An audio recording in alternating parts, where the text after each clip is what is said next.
안녕하세요. 주은 목사입니다. 매주 목요일 추천하는 한 권의 신앙서적을 나누는 한 권에 만나 두 번째 시간입니다. 오늘 추천드릴 책은 필립 얀시의 놀라운 하나님의 은혜라는 책입니다. 작가 필립 얀시는 미국의 기독교 작가이고 복음주의 기독교 출판협회의 상을 수상한 영향력 있는 미국의 작가입니다. 이 책 놀라운 하나님의 은혜는 책 표지에도 적혀 있듯이 은혜 없는 세상에 대한 사랑과 용서의 메시지에 대한 내용입니다.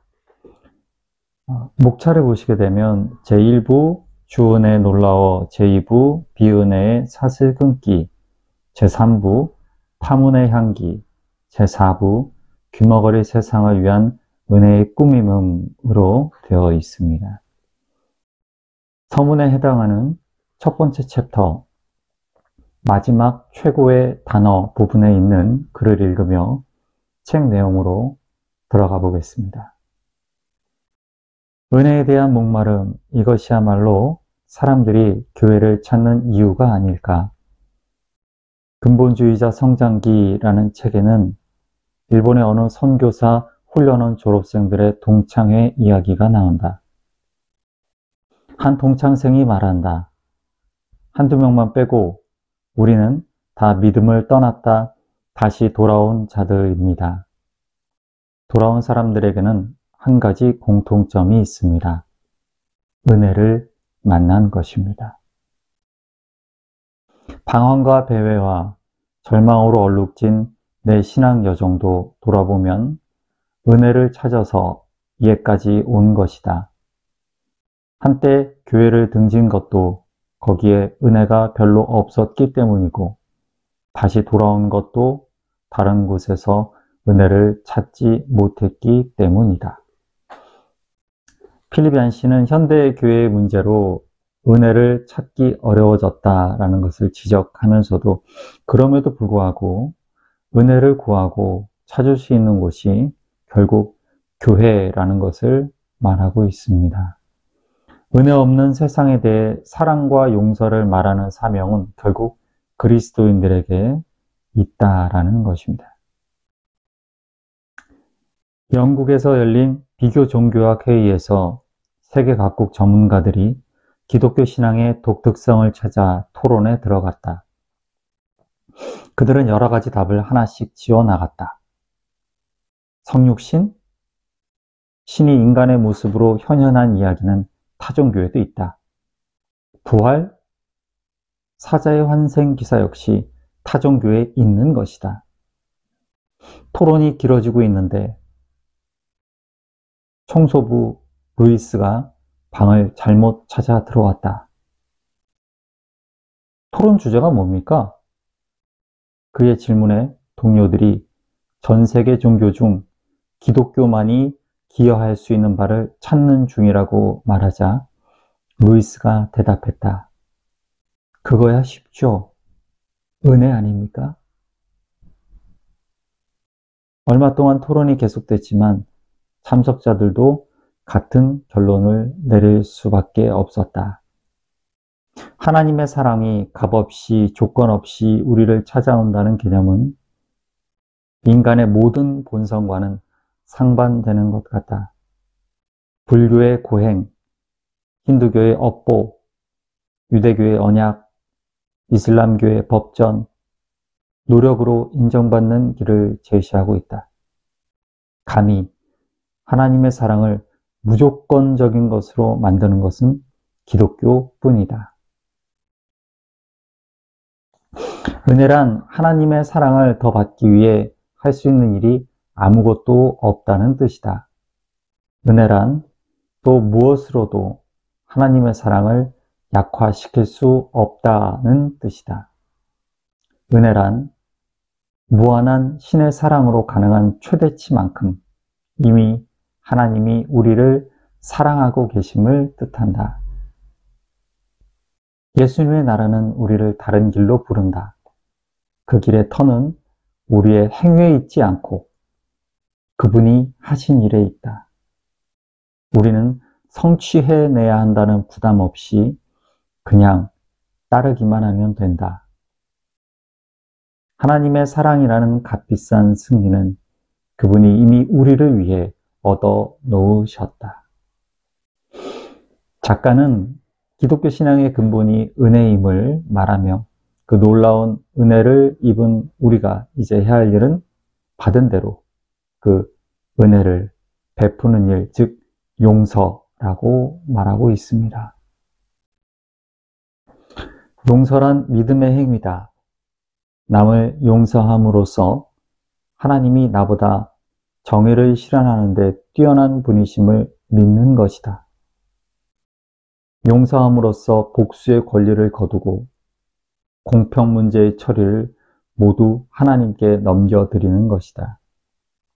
정의와 자비 사이에서 균형을 이루어야 할 저울을 하나님 손에 놓아드리는 것이다. 나는 하나님의 은혜의 물줄기 안에 살 때에만 남들을 은혜로 대할 힘을 얻을 수 있다. 용서라는 헬라어 단어는 문자적으로 자신을 풀어주다, 멀리 놓아주다, 자유케 하다 라는 뜻이다. 용서하지 않을 때 나는 과거의 감옥에 갇히며 변화의 잠재력은 완전 차단된다. 그것은 통제권을 타인, 즉 원수에게 내어준 뒤 혼자서 과오의 여파를 당하는 운명을 자초하는 것이다. 어느 이민자 랍비로부터 이런 놀라운 고백을 들은 일이 있다. 미국에 오기 전에 아돌프 히틀러를 용서해야 했습니다. 새 나라에까지 히틀러를 품고 오고 싶지 않았습니다. 용서란 높은 도덕률을 충족시키기 위한 것만은 아니다. 용서란 바로 자신을 위한 것이다. 루이스 스미디즈의 말처럼 용서로 치유받는 최초의 그리고 많은 경우 유일한 사람은 바로 용서하는 자이다. 진실된 용서는 포로에게 자유를 준다. 그러고 나면 자기가 풀어준 포로가 바로 자신이었음을 깨닫게 된다. 형들에게 정당한 원한을 품었던 성경 속의 요셉에게서 용서는 눈물과 신음으로 터져나왔다. 이것은 해산과도 같이 해방의 전조였다. 그 해산을 통해 요셉은 마침내 자유를 얻었다. 그는 아들의 이름을 므낫세라 지었다. 이는 잊혀지게 하는 자라는 뜻이다. 용서보다 어려운 게 딱 하나 있는데 바로 용서하지 않는 것이다. 필리 간시는 용서는 인간의 비본성적 행위다라는 것을 인정하면서도 그래서 그 어떤 행위보다도 어렵고 때로는 불가능하다고 여겨질 때도 있지만 우리가 용서할 수 있고 또 해야만 하는 유일한 이유는 바로 우리가 놀라운 하나님의 은혜와 사랑의 수혜자라는 사실 때문입니다. 그래서 용서할 수 있고 은혜를 베풀 수 있는 자격이 있다는 말이죠. 이제 마지막으로 한 부분만 더 소개하고 마치겠습니다. 이 책의 말미에서 작가는 이런 질문을 던지며 책을 마무리하고 있습니다. 왜 그리스도인은 은혜를 더 많이 베풀지 못할까? 그런 질문으로 시작한 이 책을 이제 마지막 질문으로 끝내려 한다. 은혜 충만한 그리스도인은 어떤 모습일까? 아니, 질문을 바꾸는 것이 좋겠다.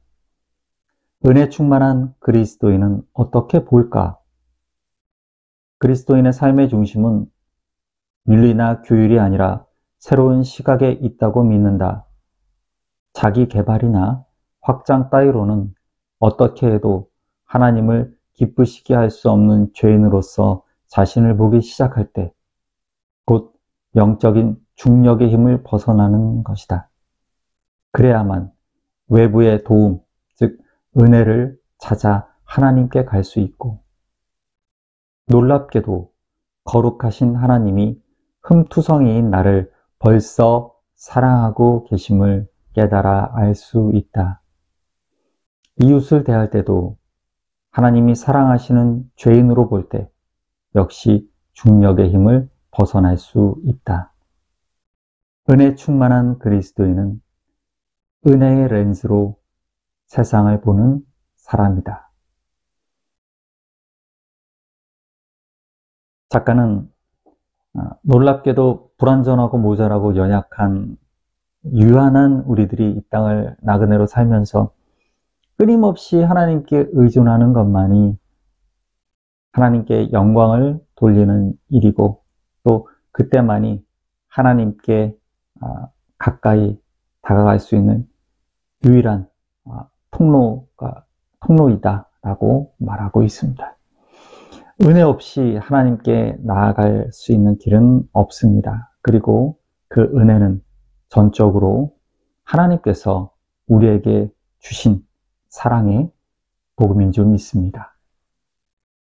오늘도 작가의 말처럼 은혜의 렌즈로 세상을 바라보는 우리가 되기를 소망합니다. 좋은 저녁 되시고요. 주일에 교회에서 뵙겠습니다. 감사합니다.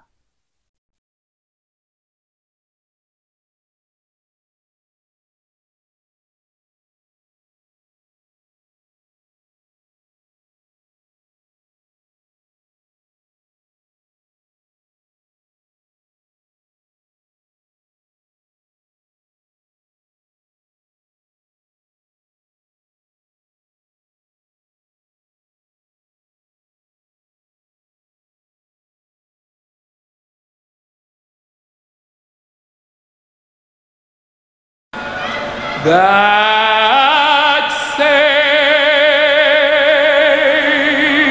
a wretch like me.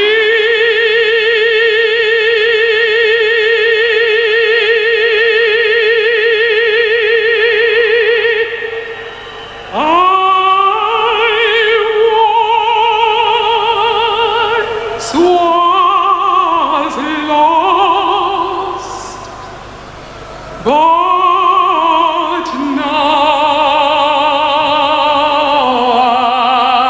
I'm found. Was blind, but now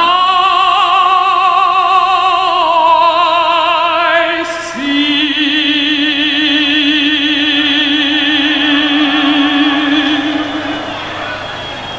'Twas grace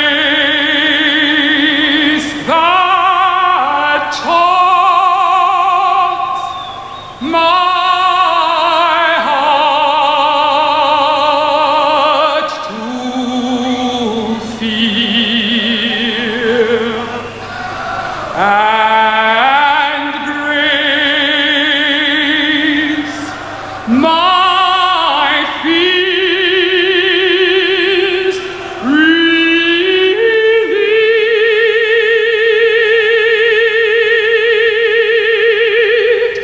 How precious did that grace appear the hour I first believed.